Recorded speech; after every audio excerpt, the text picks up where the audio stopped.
Հարցս հետևյալն է, Տավուշի, Գեղարքունիքի և Սյունիքի մարզերում հատկապես շրջելով սահմանամերձ գյուղերում մեր հայրենակիցները հետևյալ հորդորն են հաղորդում, որ այնտեղ կան բազմաթիվ տարածքներ, որտեղ մարդիկ ունեն կադաստրի վկայականներ և թշնամու ուղիղ նշանառության տակ են և հնարավորություն չունեն այդ տարածքները մշակելու, օգտագործելու, բայց դրա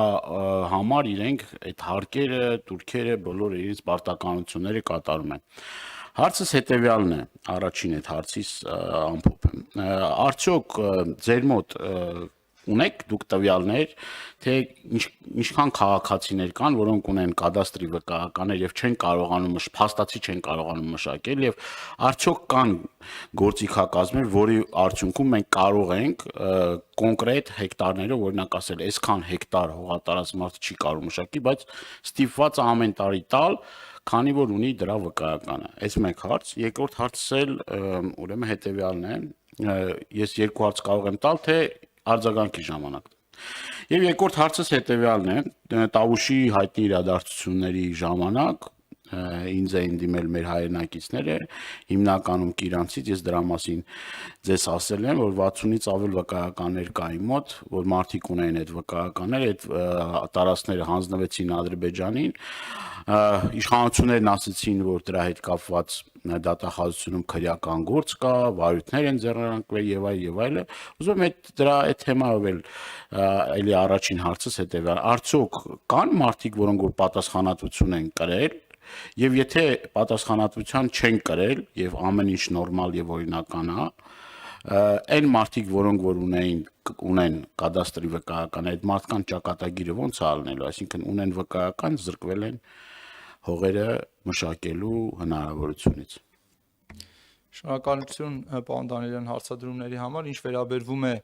այն տեղեկատվությանը, որ քաղաքացիները ունեն վկայականներ իրենց ձեռքում, բայց չեն կարողանում փաստացի օգտագործել, ես կուզենամ հստակ տարանջատել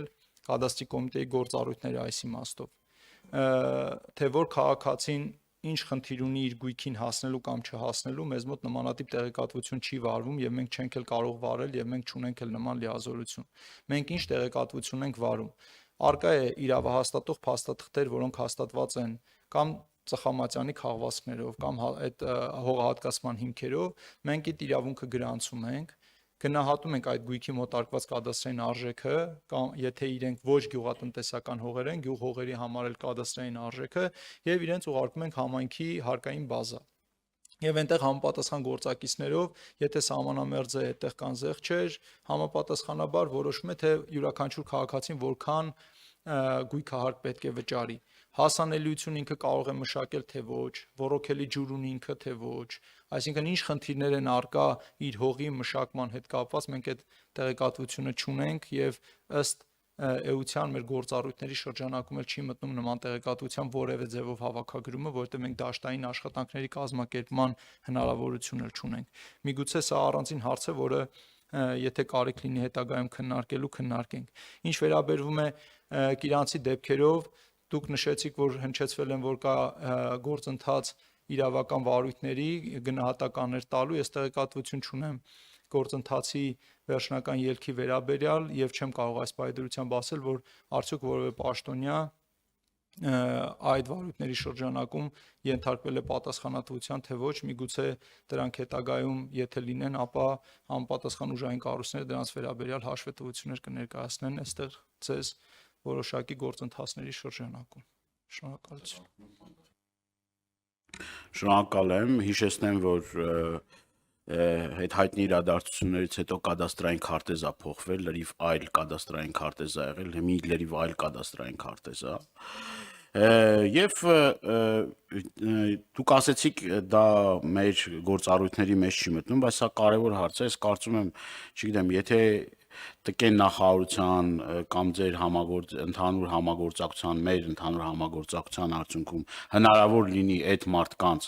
կոնկրետ ֆիքսենք, որ այսքան տարածություն մարդը չի կարողանում մշակել, մենք պետք է հնարավորություն տանք այդ մարդկանց ի վերջո չմշակված հողի համար հարկ չվճարելու, турքեր չվճարելու, սա լրացուցիչ բեռ է, որ պարբերաբար ես հանդիպումների ժամանակ իմ հայրենակիցներից լսում եմ, եւ հաջորդ հարցս հետեւյալն է. նույն Արարատյան դաշտավայրում այս տարիների ընթացքում հողի կարգը փոխվել է, այսինքն եղել է երրորդ կարգի, դարձել է առաջի կարգի կամ այդ կարգերի փոփոխություն ա եղել, կամ չմշակվելու արդյունքում ավելի է հողի կարգը նվազել, այսինքն ոչ պիտանի դարձել։ Հիմա ձեր մոտ արդյոք կա վիճակագրություն այս ընթացքում հողերի կարգերի փոփոխության հետ կապված։ Հարցս հասկանալի է։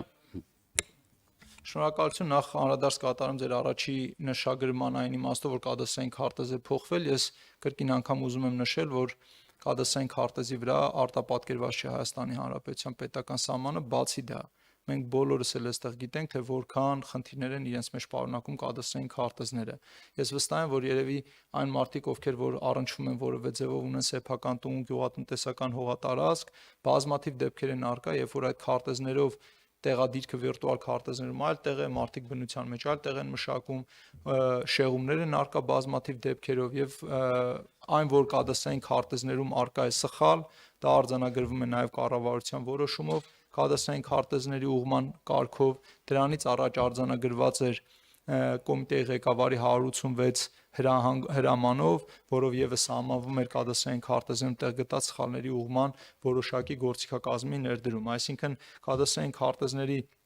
սխալի իմաստով այդ պարզաբանումը կարող եմ տալ, բայց ինչ վերաբերում է արդեն Արարատյան դաշտի, ես կցանկանայի նշել ոչ միայն Արարատյան դաշտի, պարոն Դանիելյան, այլ ամբողջ հանրապետության գյուղատնտեսական հողերին է ձեր հարցը վերաբերվում, այսինքն, երբ որ մենք խոսում ենք գյուղատնտեսական հողերի մասին, շատ կարևոր է հասկանալ, թե ինչպես է գեներացվում գյուղատնտեսական հողի հարկը, դա հաշվարկվում է գյուղատնտեսական հողից հնարավոր զուտ եկամտի չափով, այսինքն թե